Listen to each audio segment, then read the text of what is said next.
Welcome to the How to Adult podcast, where we learn all things about adulting. My name is Travis Walker, and I'll be your host. And today's topic is all about the entrepreneur's jump, that time right before you go from W-2 job full-time into your business. Our guest today is the Dr. Michael Carmody, and he shared some incredible insight into his entrepreneur's jump that he just did. So buckle up, because we're about to learn how to adult together. We are back. It's been a long wait for more episodes of the How to Adult podcast, and we are back with more episodes. Our first guest of this round of episodes is Dr. Michael Carmody. Can't leave out the doctor. Thank you very much. We've got a great topic today. I'm coining it the entrepreneur's jump. All right, that time where you're transitioning from full-time W-2 to full-time business, your own boss. And so the entrepreneur's jump, and why Dr. Michael Carmody is coming on the show is because he just did this jump. And so I'm really excited to dive into the entrepreneur's jump with my friend Michael. But before we get into the show, we do have a game.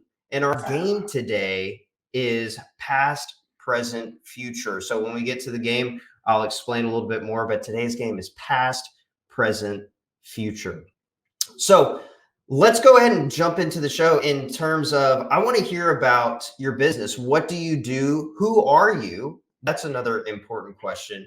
But I want to know about what your business is called, what services you provide, and all of those good things. Awesome. Yes. So I'm Michael Carmody. I recently became a full-time summer camp consultant and brand identity developer. Previously, I was working for an independent school here in Fort Worth, where I was the director of auxiliary programs. So I oversaw and created summer camps, after-school programs, enrichment programs, a campus store, ballet conservatory, music conservatory, anything that generated auxiliary revenue for the independent school where I worked at Fort Worth Country Day. Prior to that, I was in the summer camp world on the West Coast. I worked for a company called Rally Camps that at that time was overseeing San Francisco Giants baseball camps and San Diego Padres baseball camps for those two Major League Baseball organizations. They've since grown. And before that, this might count as the past part of the game since I'm going way back here. Before that, I earned my doctoral degree in clinical psychology, and I was a therapist for a little bit there before I decided that I want to make good memories instead of heal bad memories. So I kind of stumbled into the summer camp world, and I spent almost 6 years at Fort Worth Country Day and 10 years in general building camp programs, overseeing them and executing them before making this leap into full-time independent consultant. So what is summer camp consulting and brand identity developing? What services does your business provide? Absolutely. Yeah. It's always fun to try to figure out, what's the title of what exactly am I doing? I've been working on that for like a year, and I'm sure it's going to change 5 times. So keep an eye on my LinkedIn to see how we change that up. Basically, I create elevated camp experiences and I refine existing summer camp programs with kind of the heart of my work being focusing on the sticky factor, or the stickiness factor, which is a term popularized by Malcolm Gladwell. And it refers to kind of the things that stick in your mind or stick in customers' minds or clients' minds when they think about a particular product. And in this case, when they think about how they engage with the camp. So finding creative ways to create unique engagement with the camp experience and build out special camp experiences for campers, their families, and camp staff members. So for me, a lot of the focus of this work is on building consistent, strong visual identities. That's kind of the brand identity development side of things. Creating unique recurring camper experiences, making collectability aspects within camp. Something I talk a lot about is the Pokemon factor of Right. people coming back again and again. So finding ways to get that Pokemon factor and that collectability factor into camp can be great for camper engagement and just creating a unique brand. Um, Building outstanding customer service, making your systems and SOPs scalable, and really making sure that there's an unparalleled focus on safety. So those are kind of the essential components that I bring in creating new camps or in refining existing camps and getting them to elevate to that next level.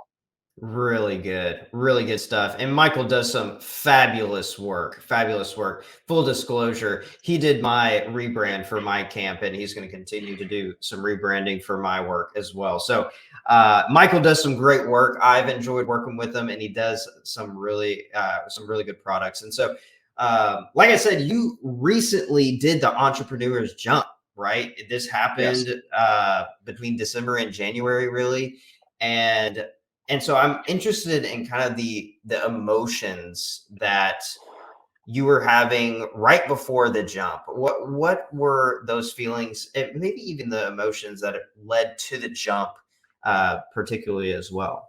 Yeah. So for me, it's been a multi-year process getting to that point of jump, and my feet didn't leave the ledge until officially January 19th is when it was okay. Now I'm full time in this world instead of in my previous job. And so starting in June of 22, it really became a central focus of conversation within my house between my wife and I of what would Mhm. this look like? Is everybody on board with this? Is this totally reckless, or is this a wise move? And I think that as we got as I got closer and closer to making the leap, the predominant feeling was excitement. Okay, Right. this is something new, and um, I I have regular conversations with Travis, and we talk about like what our word of the year is. And last year for me, it was evolve. And so to get to the point of doing this and then actually doing it, it felt like, all right, I've actualized my word of the year for 23. And so excitement was the biggest. Lots of fear, and the fear Yeah. persists. And I don't think that you are growing or evolving, and you're not doing something that will result in personal change unless there's some aspects of fear. Um, and then I, I don't know if it's an emotion, but I think that everybody does at some point have this emotion of kind of prove it.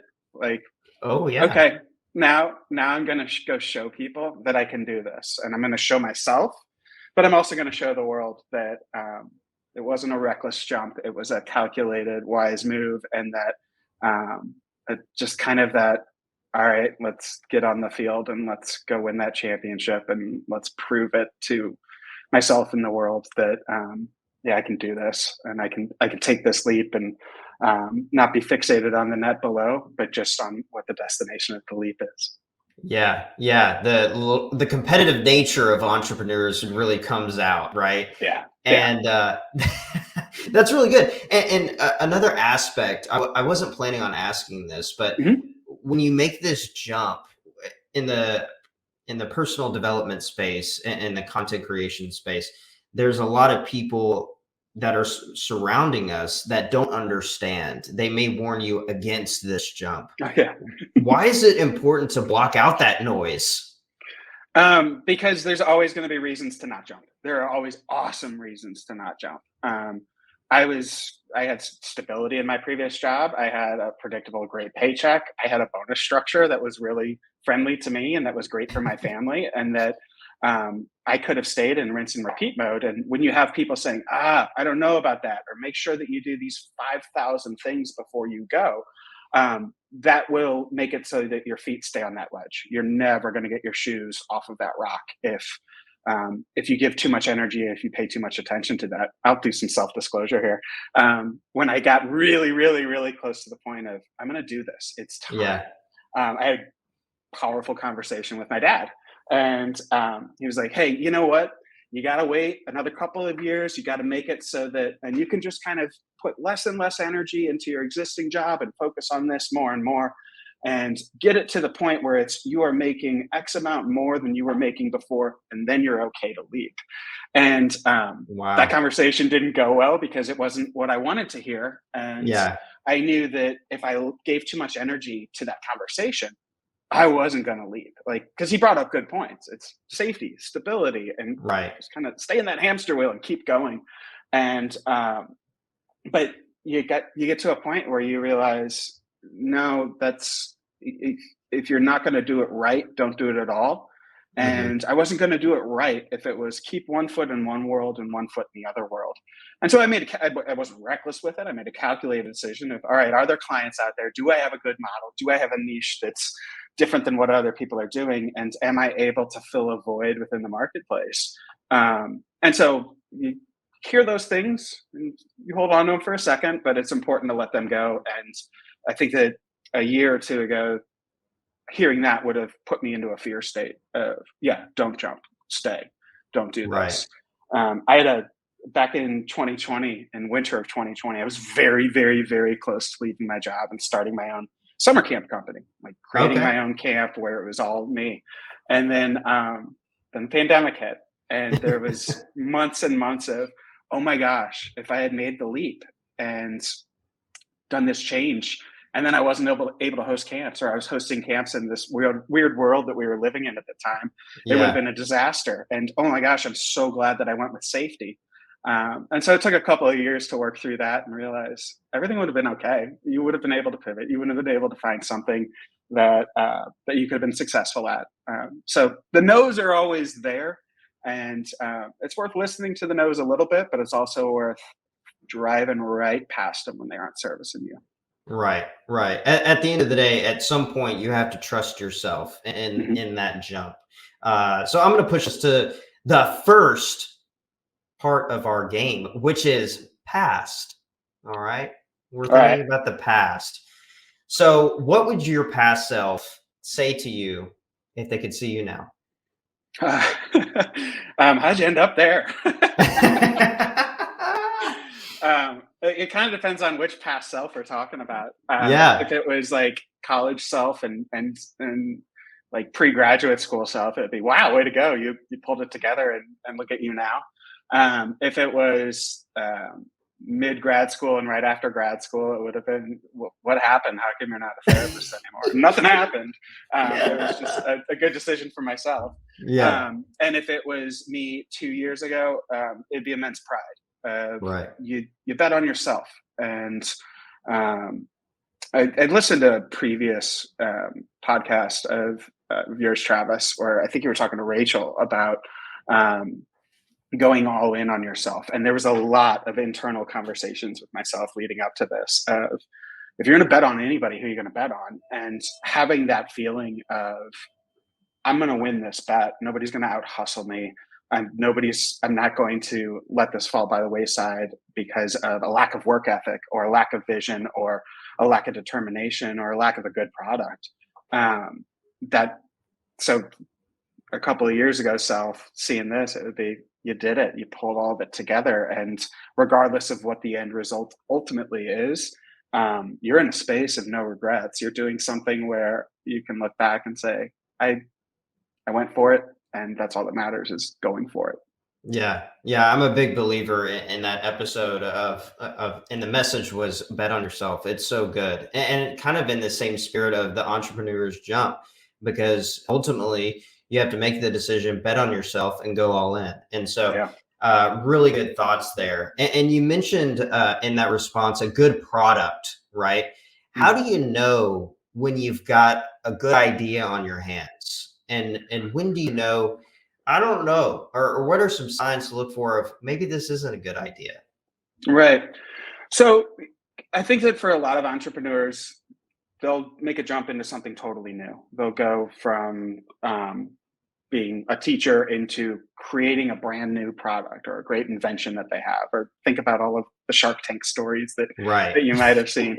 Um, for me, it was unique though because I got to test this time and time over again during my work with Fort Worth Country Day when I got to bring new ideas to camp of what would the camp look like and feel like if we did this, or what do these elements do for the camp experience, or what's the secret sauce for making sure that parents are super happy and they feel like they've made a good investment. And so for me, I got to see that it's a good product, and I was able to identify over the past 5+ years these little elements of what made the product good. My summer camp was called Fort Wonder Summer Camps, and it's still out there. If you're in the Fort Worth or DFW region, go support Fort Wonder. But identified some really key components that brought great sticky factor, that made the parents feel engaged, that created this wraparound camp experience.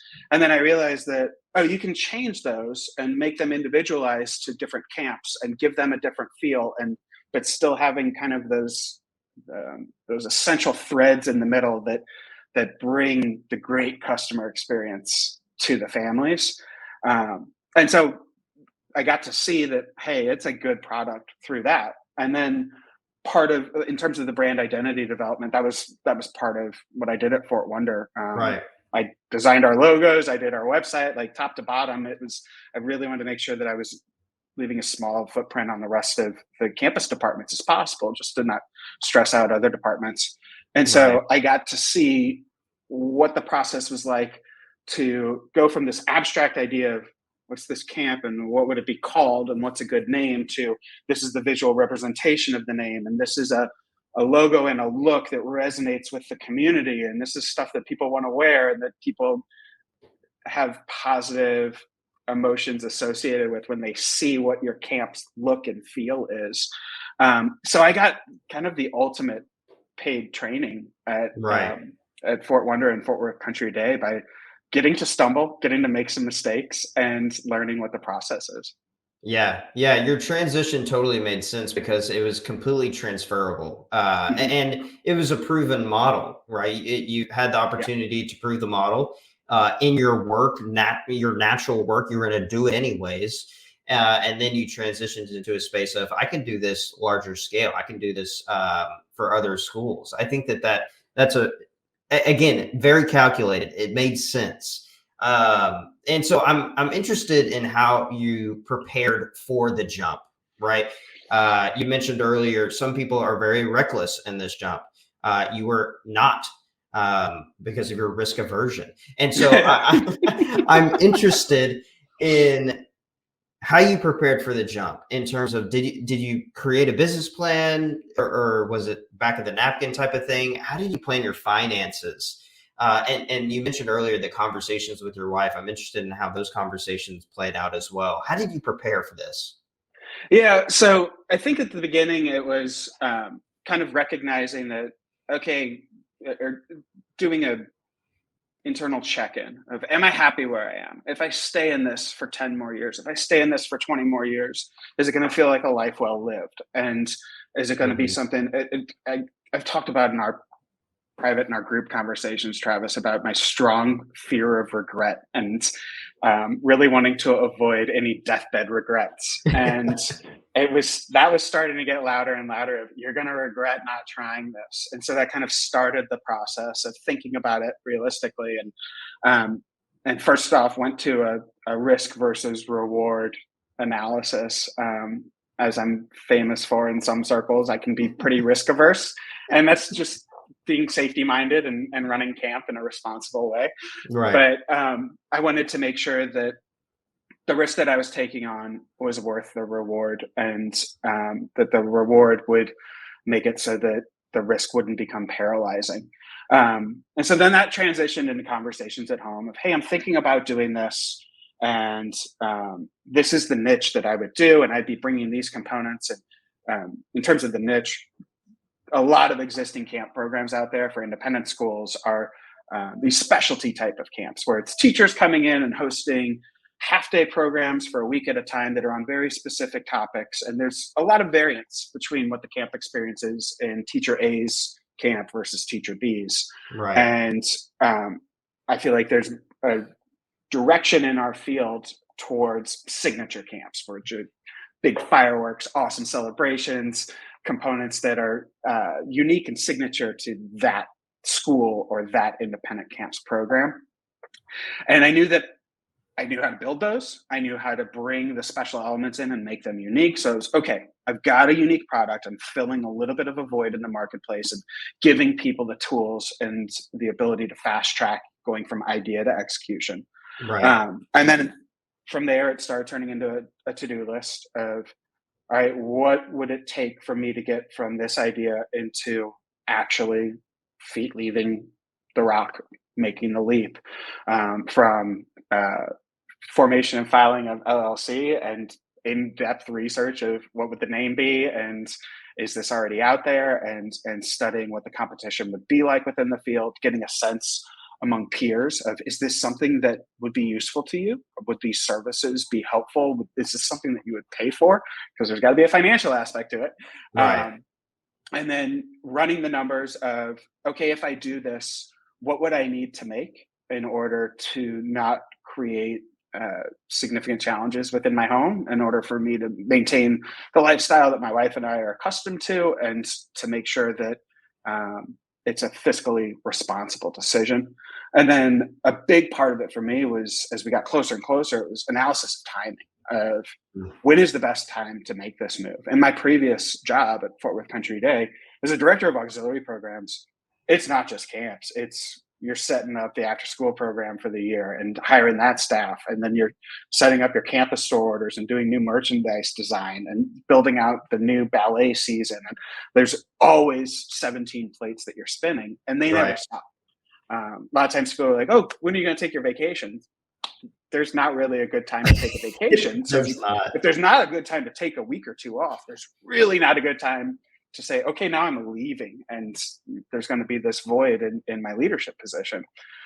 So there was a lot of analysis of what's the right time for that, doing it in a way that made sense for me and that did not put my previous employer in too difficult of a situation. And there's no ideal time for that exit, but that was a Right. big part of it. And then playing out, kind of going back to the risk versus reward, and setting goals and running numbers, playing out some worst case scenarios of, okay, if this does flop for some reason, if we end up having another 2020 and summer camps disappear for a year, and all of a sudden your camp focused business doesn't really have clientele, would you have a net? And you try not to give too much attention to that net, because as I talked about before, that can give you reasons to say, forget it, this is too scary. But Yeah.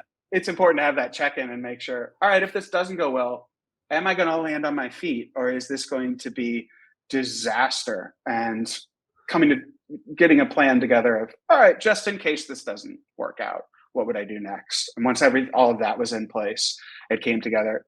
There was a lot of brainstorming, a lot of writing ideas down of what would this be, and Xing those out. And okay, these are the components that I can do in year one. These are year 2 through 5. These are beyond year Oh 5. yeah. But in terms of a formalized business plan that I'm going to present to there's no presenting it to anybody. So the stuff that was going on paper was just for me to alleviate anxiety, and to increase the confidence and make me feel like, you can do this, man.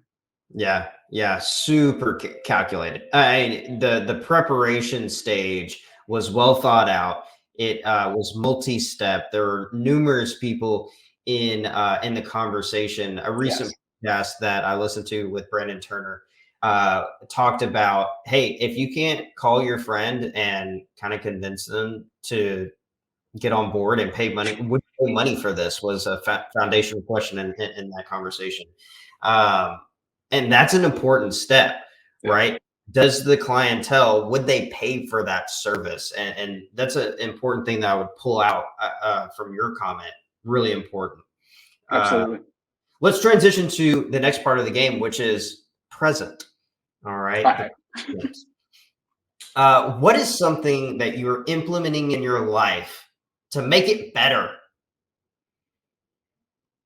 in the Whew. last 6 months? Something you're implementing. Um, I mean, because of where my mind is on this conversation immediately, it's making this change. Like there Yeah. were components of my life before making this change where I wasn't happy. There were a lot of elements of my job that I absolutely loved, but there were also elements where this is taking energy and this is noise in my life and it doesn't have a good why behind it. I talk a lot to my staff and to my clients about the importance of why and knowing your why and connecting to it and making sure that your work is driven by your why. Why are you doing this thing? And that wasn't, there was a lot, there was a significant percentage of my day that didn't have a good why to it. Sure. And there were components of the environment that I was in that just weren't for me, and that I felt myself. Uh, there was more distance between myself in terms of headspace and drive and what I wanted to do and the environment that I was in. And as that grew bigger and bigger, it created this cognitive dissonance and created this discomfort of, this isn't right. These things aren't adding up. And so the day that I made the leap, instantly, those elements of noise, those components of dissatisfaction, and that disconnect of the life that I want to live versus the life that I was living, it immediately changed. Right. I get to drive my day now. I get to drive what each hour looks like and what I'm going to focus on and what I don't want to focus on. And that's one of the really cool things about consulting is you get to choose your clients. It's not like a teacher who ends up with, I got 5 really tough students that I would never choose. You get to pick and choose, and you Sure. get to determine. And even if you end up with a client where it's, that was a tricky one, I don't know if I'd do that again. You don't have to do it again. You know, they're contract basis. You're not tied to it, and you're not married to it. So I guess going back to your question, the having more agency over what my life looks like is something in the present that's become very valuable to me, and that's been a real immediate benefit of taking this calculated risk and making this leap. That's huge. That's huge. We've transitioned naturally into a conversation about clients, and a big portion of your business is obtaining clients that are going to pay for your services. I'm interested. How did you get those first couple of clients? When there's not a whole lot in the work bank? How did you get those first couple of clients? It happened really organically, and I wasn't trying to get those clients. And that was one of the things that made me realize, oh, go do this, because you're not trying, and you're getting some clients. You're getting people asking for your services. Mhm. Kind of the initial tipping point was I had the opportunity to present at Spark, national organization that Travis and I are members of. That is for summer programs and auxiliary revenue professionals. And I did a presentation called Make It Campy that talked about a lot of the stickiness factors. Right. And after that, the number of people that came up to me and said, can you assist me with that? Can you help out? Would you be willing to do some of the design components of that? Or just, can you talk through what that looked like and how you did it? And can we set up meetings for me to be able to bring this into my camp? And that kind of made me realize, oh, there's something here.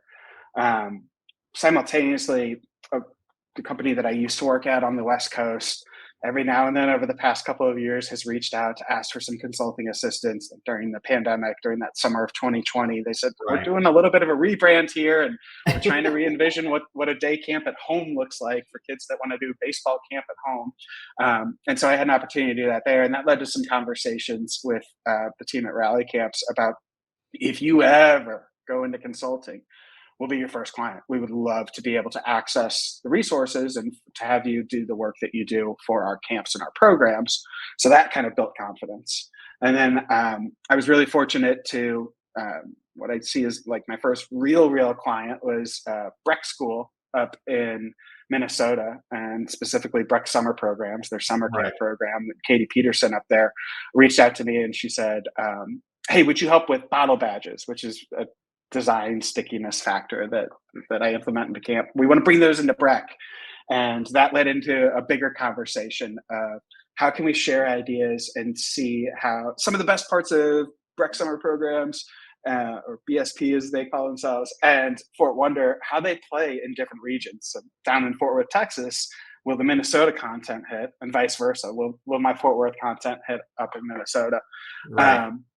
And so that created a partnership that gave me a lot of confidence, and let me see that you got something good here. It plays nationally, and you know how to translate it and turn it and make it different, so that it's not just Fort Wonder up north. It's creating and finding little avenues to create a unique, elevated camp experience. And then that resulted in members of Breck. Like right now, I'm doing a redesign for their robotics graphics and logos. So, which is a little bit out of the camp world, but not really. It still is campy. Yeah. So it just kind of became this organic word of mouth thing, and I'm still technically in that state. Like I'm in phase one right now of Right. finalizing website, getting plans in place, locking everything in before entering phase two during later in the month of February, where there is going to be more door knocking, there is going to be more cold calling, and there is going to be more reaching out to people to explain to them why my services can benefit their program, why they'll get great return on investment with what I'm offering, and they'll get to walk out of it with a better camp program and better systems and happier campers and happier families. Really good. That it's such a natural process, and you've kind of started talking about the different phases of this. So I'm interested in your pipeline in the sense Mhm. of how are you going to make this sustainable, or maybe just the idea of sustainability in general. How should we think about pipeline or sustainability with our entrepreneurs jump? Yeah, so right now I've got multiple projects that are going on, but I make sure that I devote a big part of one day a week to setting up the future. Okay, a month from now, 2 months from now, when these projects are finished, what am I going to already have ready that's lined up that I can jump into? And so, being a camp guy and loving alliteration because it's such an important part of branding, marketing in the camp world, Right. I do Future Fridays where I'm devoting a big chunk of my work on Fridays to setting up the plan, setting up the call, and setting up just the overall execution path for securing new clients and getting them in the pipeline so that there's always something that I'm preparing while I have things in the oven. I'm doing that side work, getting ready to throw them in the oven as soon as that dish is ready, so that there's always something. But it's a fear. It's always a fear of, oh gosh, what if this is the last client? Like, what if Sure. there's nothing after this? But I think that after the first few times that you get through that and you realize, oh, there's another client and there's a lot more, and you haven't even started to fully dive into all of the potential that's out there. I've noticed already that that fear is dissipating, and it's not every job isn't your last one. There's going to be more, and trust your hustle and continue to bet on yourself, and you're going to get more clients.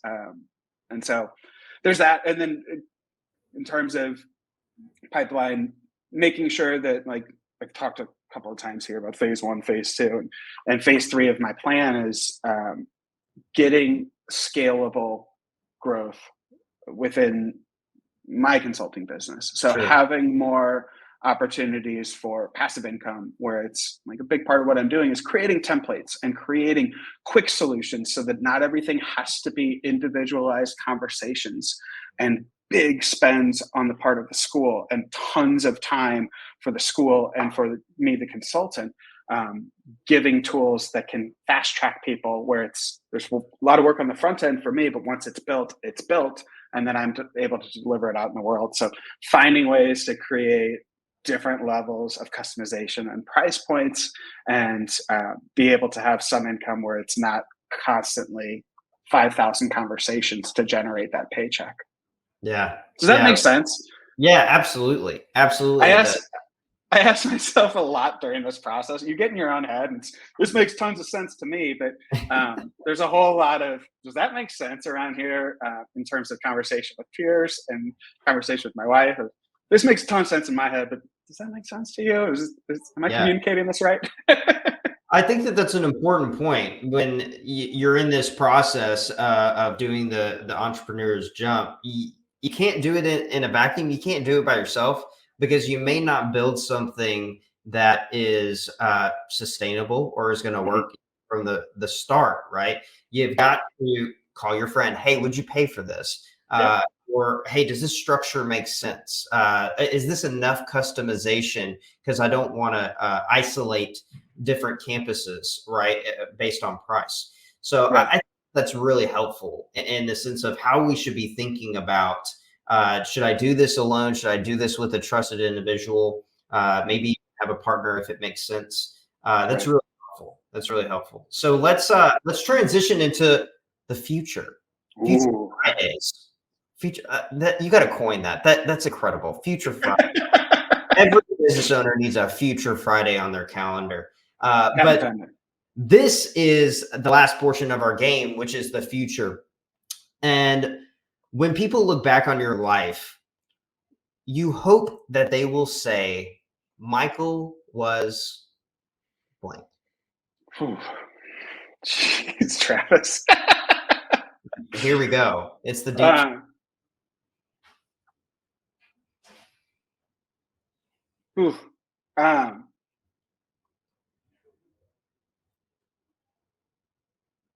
can we edit out some of this pause because it's that's a big question. What's the legacy? I think that for me, the legacy, like, it goes back to what I talked about earlier about knowing your why and connecting with your why. And one of the reasons why I made the leap was, for me, it's how do you do something that makes a difference in as many lives as possible? And it's not really an ego thing. It's hey, I want my logos everywhere and I want my camps everywhere. It's more of, if you're going to create memories for 10 people, why wouldn't you want to create memories for 100 people? And if you create Oh, them wow. for 100, why wouldn't you want to create it for 1,000? And like at Fort Wonder summer camps, where my my previous job, we'd started reaching a limit on capacity. Like, we had maxed out our buildings, we had maxed out what the campus could do in terms of hosting campers in a safe, uh, quality way in the summer. And so it just started becoming, all right, I can rinse and repeat and maintain, or I can find ways to bring this to other regions, other cities, other people, and then kind of walk away with, at the end of the life, feeling like, yeah, what I touched and what I built had an impact on a lot of kids' summers, had an Yeah. impact on a lot of parents in terms of giving them a little bit better balance in their life and feeling like I can leave my kid in this place, know that they're safe, know that they're going to be happy, and know that they're going to have memories that they're talking about, and their summer memories that they're talking about in their 30s and 40s. So my staff is probably so tired of hearing me talk about your why, connect with your why, know your why. But it's key. And so I think that in the future, when people say, when I think about Michael, he was somebody that really cared about his why, and somebody that was dedicated to making sure that that his why was achieved. Really good. I love that, man. I love that. Well, we're approaching the end of the show, and so this is a time where you give that final piece of advice. Somebody that's on that rock that we've been talking about and getting ready for the entrepreneur's jump. What is that final piece of advice from someone who just did it a short time ago? Um, don't be afraid. Um, don't be afraid. It's because even if it doesn't go the way that you want it to, or if it goes even better than you want it to, you're going to know. And there's so much value in knowing. I talk, Travis, you know that I'm like super into music and I love live music. Right. And there's never been a show that I say, I wish that I didn't go to that one. There's a whole lot of shows that I wish that I went to, that I wish that I invested the money in. And a few times a year, I'll be like, oh, man, I should have gone to that Cleveland show, or oh, should have gone to Florida for that one. And so apply that to your work. You get one go around and you have to live. And so if living your life to the fullest means betting on yourself and going all in and making the leap, make the leap. If you have that entrepreneur spirit anyway, to be considering something like this, you're going to land on your feet. You're probably going to succeed in this. But even if you don't succeed in the thing that you're trying, or the thing that's caused you to leap, you're going to be all right. So don't be afraid, and don't give too much energy to the people that are saying why you shouldn't do something. Um, if you're already debating betting on yourself, you're probably the person that is worth betting on. So bet on yourself and go do it. That's really good. That's really good.